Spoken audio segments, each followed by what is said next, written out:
All right, guys. So our next main topic here remains in the world of the I don't know if you want to call it the Sony Spiderverse or the MCU Spider-Man universe, the MCU in general, but it's Spider-Man related. So we'll just go with that. So this has to do with Spider-Man 3, No Way Home here, the upcoming Tom Holland led film, continuing the the MCU Spider-Man franchise there.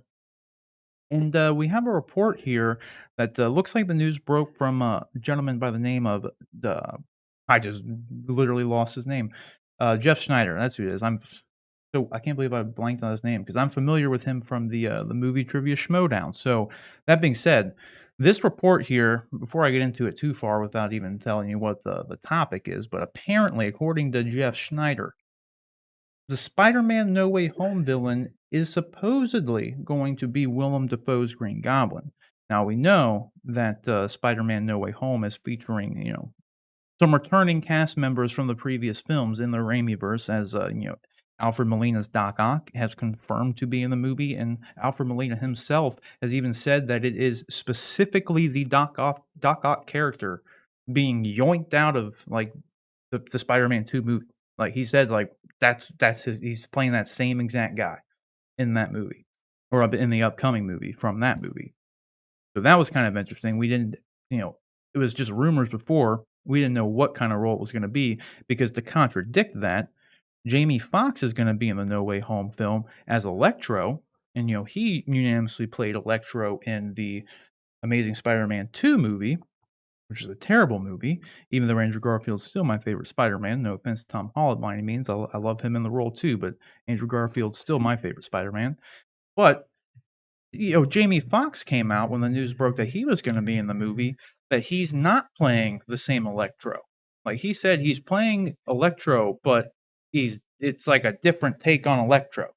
So, this could very well be a case of, they just brought him back to play like the Tom Holland universe version of Electro. Because I think what he specifically said, and he had to yoink these tweets off, but I think he tweeted out that like his electricity is going to be a different color. Like in the Amazing Spider-Man, it was blue, so presumably it's going to be yellow, like it was from the comics, and kind of like the Flash, I guess. But nevertheless, so we have that going on.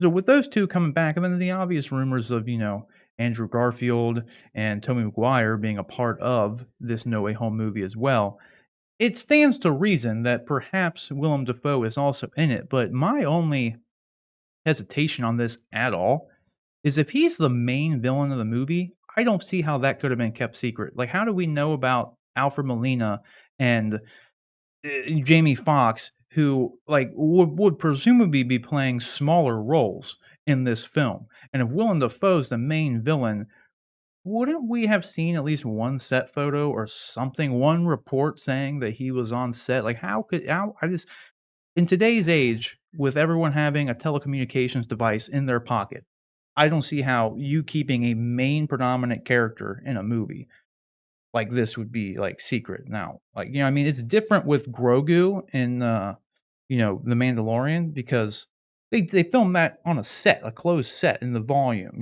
Like, they were filming Spider-Man out in the streets plenty of times. I just find it hard to believe that, like, this news would have never came out if he is indeed, like, the main villain, but I guess it's possible. And to add to that, the validity of it, like I mentioned that I know Jeff Schneider not personally, but I'm very familiar with him as a person based on his appearances on the movie Trivia Schmodown, which I've watched for the last couple of years now. So I have a good idea of his like personality in a way, at least what he shows through the camera. And he doesn't seem like someone who would be bullshitting. He doesn't even like comic book movies really. He's just he loves movies. He's been reporting on movies for years. Worked as a writer for various different entertainment outlets, and I don't see him as somebody who would just make this up, or I don't know, he's been around the industry for long enough that he has his, inside sources, and he knows which ones he's gonna believe. So whether or not he got this from a source, I don't think he would make it public in any way unless he believed it in some capacity. So, but that being who knows though? That being said, I don't know him personally. He didn't tell me this personally. This is just what's in the article. So John, I'm going to kick it to you this time first here because we went to Rick before. What are your thoughts of Willem Dafoe potentially being in Spider-Man 3? Do you think it's even, a likely scenario, and would you like to see it to begin with? Yeah, I'm taking this with a big grain of salt. It would be interesting to see him come back. I may even like it. It would what I'd really like to see is him come back and then upgrade that costume a little bit. Right. But yeah, that costume was pretty Mhm. rough in that first one. Um, but here's the thing that I'm having a hard time wrapping my head around, as far as bringing him back and him being quote unquote the main villain for this film. Um, so does that mean he's the one that pulls our Tom Holland Peter Parker into the multiverse? I mean, if he's the main villain, if he's the main antagonist for this entire thing, has he, how did he survive in the Tobey Maguire universe, and how did he then gain access to the multiverse, and how did so like I'm having a hard time even and again, this is theorizing, and there are people a whole heck of a lot smarter than I am that come up with these stories and more inventive than me, and maybe somebody did. But I think he may be a piece to the story, if they do it. But and then the other part of this is we have Alfred Molina now, possibly Willem Dafoe, and possibly Jamie Foxx's Electro. This is a very hodgepodge grouping of previous villains. Like I could have seen like when they said that they were doing Jamie Foxx, like if they had brought I'm not gonna remember the actor's name, but if they brought Harry from the Amazing Spider-Man universe, and if they had brought Kirk Connors from the Amazing Spider-Man films series, and those three had come back, I would have been like, okay. But and then when they brought Jamie Foxx and then you had just Doc Ock, I was like, okay, they're doing one from each series. That kind of makes sense. But now you're tipping it even more, and you've got now Willem Dafoe. Well, why aren't you bringing back then Topher Grace as Eddie Brock? Why aren't you how are they making these decisions? What in the world is the whole process going to be? So it's yeah, I not being able to see how they would fit all these pieces together is making it kind of me it's making me skeptical about the truth or the fact if this is actually going to happen. But yeah, I'd like to see it. It'd be fun. I think. I love the idea of a multiverse. I'd love to see Tom Holland's character visit some of these. It's always, nostalgia is what it is, and it's always fun to revisit things you like from your past. So we'll see. Right, and, this news came out, I think on Friday, which, when we were on stream, so we kinda talked about it then, and the only thing that I said that kinda lends some weight, or at least in some ways, at least in my head, makes it all make sense and maybe be possible, because we know that this movie, the Spider-Man No Way Home movie, is connected to WandaVision and Doctor Strange Multiverse of Madness. So, knowing that it's all connected to the Doctor Strange movie, look who's directing the Doctor Strange movie is none other than Sam Raimi himself. So this Sure. is somehow connecting to it. The fact that they brought Sam Raimi in to do that Doctor Strange movie, like, because you got to think, if you remember, what was his name, Scott Derrickson, who directed the first Doctor Strange movie at the Comic Con like 2019. They came out and announced, I think it was 2019 or 2018, I can't remember, but they came out and announced the Doctor Strange 2, and it was going to be called Multiverse of Madness, and Scarlet Witch herself, and Doctor Strange himself, Benedict Cucumber Man, and what's her name? I can't remember her name right now. I don't know why I'm blanking on it, but something Wilson, Elizabeth Olsen? Elizabeth Olsen. Yeah, that's it. But they all came out on stage with Scott Derrickson and Kevin Feige and announced this movie that it was going to be made. And then a couple months later, they, announced the news broke that Scott Derrickson had left the film, but he was no longer going to be making Doctor Strange: Multiverse of Madness, and it was over, creative differences, which is, like, the most nebulous way of describing why you left the movie, and it happens all the time. That's the reason most people give. It's just a nice politically correct way of saying things for the most part. Because, like, who really knows what happened?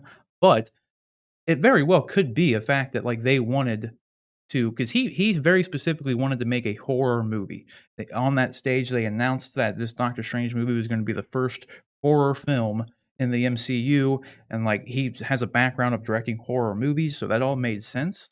But it seems like, you know, they wanted to go a completely different way with the Multiverse of Madness, having it link in with WandaVision and Spider-Man and what have you. So the fact that Sam Raimi comes in and we have all these reports of a lot of his characters from his Spider-Man universe that he did in the early 2000s, that's what I think actually lends a lot of weight to some of these weird rumors of these other actors returning. Because you know what I mean? Who would be the perfect person to come in and formulate the crescendo of this arc, this Multiverse of Madness Spider-Verse arc with all these returning characters, if not the guy who originally had them in his films to begin with? So, like, I don't know. That's something that, like, stuck out to me as these reports kept coming out, especially this one. So, I don't know. Rick, what are your thoughts on this? Do you think any of that makes any sense? Anything I just kinda yammered No, on I about think you there? hit the nail on the head there. It'd be perfect for Sam Raimi to come back, but I don't know. Like, I liked his Green Goblin. Like, I remember I was really into as a kid, like the early 2000s Spider-Man movies because I like Spider-Man. And then they brought out the movies, and I read the book. Like, I mean, I was like into it, and I think it'd be good. Like, like if Sam Raimi's coming back to do Multiverse of Madness and all that, and have him kind of like put his characters, I guess, into the Spider-Man universe, like the current one, I think it's good. Like, Yeah, you wanna see this costume change? it's funny. Like as a kid, I thought that costume was sweet. Like I thought it was super cool, and It'd be a maybe cool motorcycle suit. it'd be a cool motorcycle suit. Yeah. Maybe not so much now, but like I thought it was cool.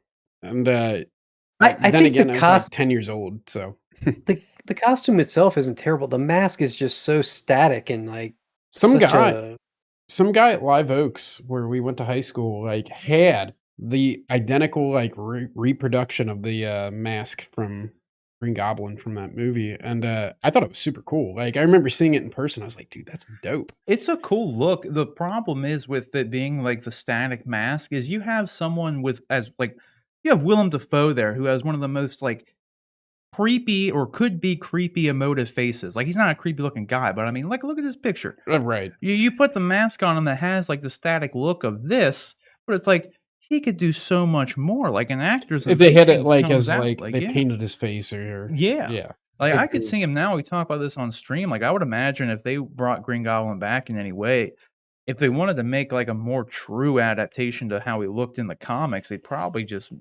gr I don't know, they could definitely do it practically if you look at the Skrulls, like, that's a very similar kind of look in a lot of Yeah. ways with the green skin and the alien looking face, they could easily probably do it practically, but I thought, hell, they'd probably just CG him because, like, he's literally like a green elf looking dude with, like, the big ears and, like, I'd like to see them if they do have him come back, try to do it practically. I mean, things have advanced a lot further, and then you wouldn't lose out on his face. It would be kinda weird, though. Like, unless, it's the same actor like Jamie Foxx, like he made it seem like he's not playing Amazing Spider-Man 2 Electro, he's just playing a different version of Electro. Maybe they're doing the same thing for him. Maybe he's playing Tom Holland's Green Goblin or anything. The only thing that, like, I thought of while you guys were talking about this is the only thing that's actually more weird about him coming into it at all is the Osborns haven't been introduced at all in Tom Holland's Spider-Man No. universe. They haven't been mentioned one. Oscorp, I don't even think's been mentioned one time. Like the company, I don't even think's been mentioned, let alone Norman or Harry Osborn. So I think that's the more strange thing, and the only thing that actually makes it seem like unlikely to me that he would be in it is because there's been no prior discussion of it at all. Like, Right. but I don't know. Like the Sam Raimi thing with Doctor Strange, and this is supposed to be tying into it in some capacity, that does make me lean toward it being possible, but I don't know. The only other thing we really have other than Willem Dafoe news, because this kind of goes along with it. Um, Emma Stone was recently asked, or I don't know if she was directly asked if she was going to be in this No Way Home movie because, like we've been saying, there's a ton of these reports here that all these returning characters are coming back from the previous Spider-Man films, and she has come out and said definitively no. Like she denies that she's in Spider-Man No Way Home, so Gwen Stacy is not making a reappearance in here from IGN. They were talking to her. She says it there. Just I don't know if I'm supposed to say anything, but I'm not. I don't know what you're supposed to respond to as alumnus. What is alumnus? Like I think she somebody who's just done like it. she was in it. She was in one of the ones before. She's Yeah. not sure how she's supposed to respond, given that she was in one before. But Right. Either way, it makes sense to me that, I don't see why she would be in here. The only thing that would make it sense for her to be in here is if frickin' Andrew Garfield was gonna be in it, but at the same time, she died, spoiler alert, why would she be in it? But I guess at the same time, Alfred Molina as Doc Ock was supposed to have died, and so was Norman Osborn, Willem Dafoe's Green Goblin was supposed to have died, and they're maybe coming back. Well, we know the Alfred Molina's coming back, so I don't know. I'm just curious to see where they're gonna go with this, and kinda like John, like you mentioned, there's a lot of characters being thrown around in here, and I hope it doesn't become an Amazing Spider-Man 2 situation, especially considering you have Jamie Foxx in it, who was literally in Amazing Spider-Man 2, so that's my only fear is that they just they lose sight of telling a cohesive narrative in the effort of throwing in all these random characters. You know what I mean? yeah, I mean, yeah, yeah, we've got confirmation from Andrew Garfield and Emma Stone that they're both not in. So, if they're just going with the villains, I don't know. It's gonna be a really weird. It sounds like a really weird movie, honestly, right now. Like, why would he not run across if he's jumping to different time points in these movies or whatever? It makes me wonder, honestly, if there's not another big bad villain. If there isn't some, I'm trying to think of what, like, Kang is supposed to be showing up in Ant-Man 3. Ant-Man, yeah, and like Kang's a time traveling villain, like is this like Kang behind the scenes? Like, will he actually, while he might be the main villain of Ant-Man 3, is he messing with stuff in Spider-Man and like grabbing these people to give Spider-Man a hard time? I don't know. It's going to be interesting how they weave this. Because, that's the other thing we really don't know. Obviously, it hasn't really kicked off with the exception of WandaVision and Falcon and Winter Soldier, but we really don't know how Phase 4 and what the next overarching story, the Infinity Saga's done and wrapped up with Endgame. So what's the next saga we're getting into? And with Kang and this multiverse and all this stuff, it sure seems like you'd look to characters like that, like Kang, to be the next big bad, the next Thanos that we go up against. And I wonder if that's maybe what's coming into play. I don't know. Well, that is the million-dollar I, question is, like, yeah. what caused all these characters to return, or what's making Tom Holland be shot across the multiverse or have the multiverse break and come to him, like, I mean, in the Miles Morales Spider-Verse movie, Into the Spider-Verse, it was Kingpin who, like, What? broke it, like, so, I mean, Now, who knows? what? What do you think I mean, like, how I don't know how the right way to phrase this. Are the fans gonna be is this too much rumor mill going on? Are fans gonna be disappointed if all these are false? Like, if Jamie Foxx doesn't show up, if Alfred Molina isn't in the movie, if Willem Dafoe isn't in the movie, and it's a more straightforward Spider-Man tale, like, are fans gonna be really disappointed? That's kind of I'm curious, I'm Yeah, curious how much of this plays out true and how much is just rumor mill getting ahead of itself. you definitely run that risk, I mean, look at WandaVision, Yeah, like, exactly. people were, like, furious over the engineer It's thing, the Quicksilver thing, like, I mean, it still ended up being a great show and the number 1, like, watched show at the time too, so, I mean, it didn't really hurt it, but it's a different situation, I guess, like, Yeah, mm, I think that's an important point for everybody that watches us and any other shows that talk about or any other news sources that talk about, possible casting things. Like, don't don't automatically just because you hear a rumor, don't go out there and like build up exactly what's going to happen in your head, or don't tie that to, don't expect to see that character actually show up, because if it doesn't happen, then you're left kind of disappointed with it. I think it's fun to speculate about, but the people that really love these characters and stuff and love, maybe the actors or whatever, I would wait until you see actual, footage, or maybe in a trailer, or something like that, before I would be like, oh yeah, it's definitely like for me, like I was really excited about the possibility of Michael Keaton coming back to play Batman in the Flash movie. But it wasn't until we got that official confirmation from his casting agency that I, really was like, oh, this is going to be cool. I can't wait to see this. Up until that point, I was like, yeah, it'd be cool if it happens, but I'm not going to tie my hopes and dreams to that because who knows what can happen. So That's the problem too. Yeah, yeah. Like too often people, especially in like this sort of fandom and this genre in particular, the speculation quickly evolves into expectation, and once that happens, you're setting yourself up to be disappointed. So it's better to be like to stay speculative, like, yeah, that'd be cool.